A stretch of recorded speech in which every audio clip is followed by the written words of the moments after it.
Olá, você já ouviu falar de Holodomor ou Holocausto Ucraniano? Meu nome é Katia Ruttmann, sou escritora, trouxe para você mais um dos estudos que eu faço.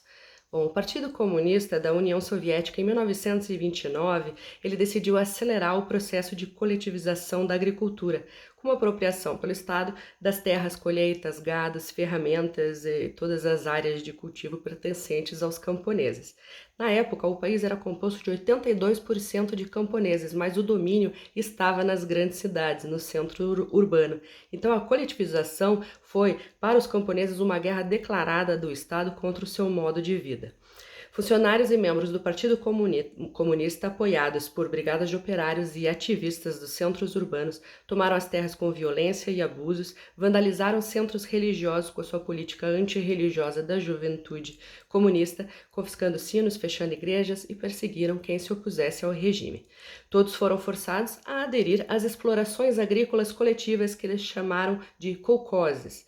Esses deveriam abastecer de forma regular e praticamente gratuita o Estado com produtos agrícolas e pecuários através das coletas fixadas.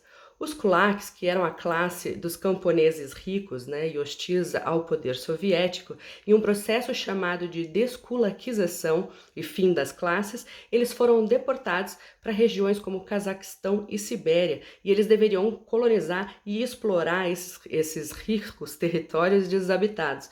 No entanto, em muitos casos, claro, eles foram simplesmente abandonados nesses territórios inóspitos e muitos morreram de frio e fome. Os sobreviventes eram obrigados a trabalhar como colonos de trabalho nas empresas de exploração de recursos naturais e eles eram tratados como verdadeiros párias. Camponeses resistentes também eram enviados a campos de trabalho forçado. A partir de 1931, a falta de comida começou a provocar mortes. Isso ocorreu por vários motivos. Um deles foi a desorganização do ciclo produtivo, porque ao eles eliminarem os kulaks, os nobres que conheciam o ciclo produtivo, ninguém sabia fazer.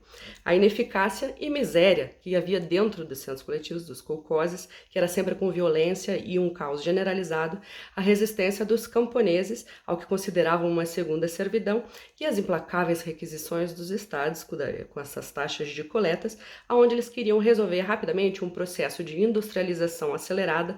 Houve uma explosão no crescimento urbano e eles também queriam vender os grãos para pagar sua dívida externa.